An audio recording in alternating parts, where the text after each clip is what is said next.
Hello everyone, this is T-Bird Bricks with another video. With much anticipation, LEGO has finally revealed the X Mansion, coming out on November 1st at 3,093 pieces for $330. I know there's been leaked images for this one for a week or so already, but I wanted to wait for better images to make my judgments on the set, and also wait for the gift with purchase if there would be any. Straight up, I think this set is an absolute winner. I love the coloring, the roof design, and of course the figure selection. I know some people have criticized this set as a Natural History Museum recolor, but I disagree wholeheartedly. This X Mansion has its own character, its own texture, and looks like some incredible play action throughout the build. This set also appears to be 100% modular, which is great, and similar to the Daily Bugle, you can punch out certain walls for battle-damaged effects.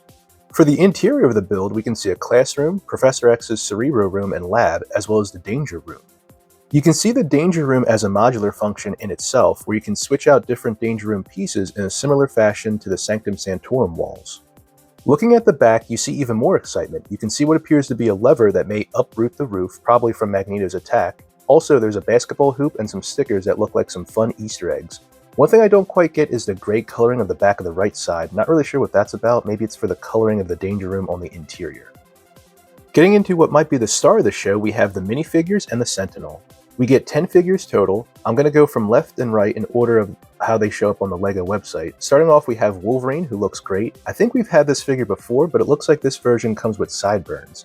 Next is Professor X. We've definitely seen that face before, be it Lex Luthor and other figures, but the tie looks cool and the chair is pretty sweet. Storm looks great. I like the lines added to her cape, and Scott looks cool too. And unlike with the X-Jet set, this Cyclops comes with great leg printing. Next up is Rogue, who I know full well we got the exact same one in the X-Jet, but that jet is so horribly priced, I'm sure no one got that set anyway, so as far as I'm concerned, this is a unique figure. Iceman looks great. I'm looking forward to matching him with Spider-Man and Firestar for a cute Spider-Man and his amazing friends vignette. And of course, Gambit and Bishop are easily the best figures of this set. They both look incredible, perfect hair, perfect torso, and leg printing, and Gambit has great accessories for his energy blast. I'm really happy LEGO is giving us such an excellent Gambit figure right after his appearance in the Deadpool movie. You know how long I've been waiting for this? Woo, I'm about to make a name for myself here. And bringing up the rear, we have Magneto and Jean Grey. They both look just fine, but I would have appreciated leg printing at this price for both. Lastly, the Sentinel looks big, menacing, and like a very fun build. I love that the cable comes out of his arm. On to criticisms for this set. First, from the moment I saw the leaked images, I thought the set just looked weirdly small. As if I can't tell if it's too small for the price, which to me is a problem. Shrinkflation is a real thing, and I believe it's putting a damper on this set's appeal. From the official images, it seems like a good size, but maybe they're changing the perspective for it to look better than it actually does. Next, the rooms of the mansion also look cramped, which is contradictory of being a mansion. I also don't like how there's not much going on in the front of the mansion itself. Most mansions I've been to have a water feature or beautiful landscaping in the front, but other than the play action effects, it just seems a little bland in the front. So now the question is whether to buy this set or not. Funny enough, when I showed the images to my wife, she said to just buy it for the figures. And I think a lot of people will do that, especially for that Gambit figure. I think the set might just barely be worth it. The price point is at 10.6 cents per piece, and the build does look good and like a fun build experience.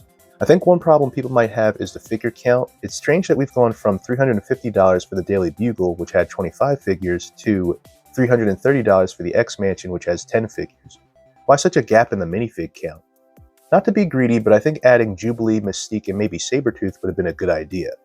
Jubilee is a longtime fan favorite, and adding Mystique and Sabretooth would have added a great Brotherhood of Evil Mutants angle with Magneto already being in the set. But just my opinion though, for me personally, I've got a gift card and a lot of VIP points where I can cut the price of this set in half. That'll definitely get rid of any potential deal breakers for me on this set. I think if anyone has VIP points to cash in, definitely use that for this set. Otherwise, it's definitely a matter of opinion on how much you want those figures to add to this set and to also build onto your Marvel building line. Oh, and another note, that gift with purchase sucks. I'm sorry, I appreciate it's a callback for the Fox X-Men movies, but it just looks corny.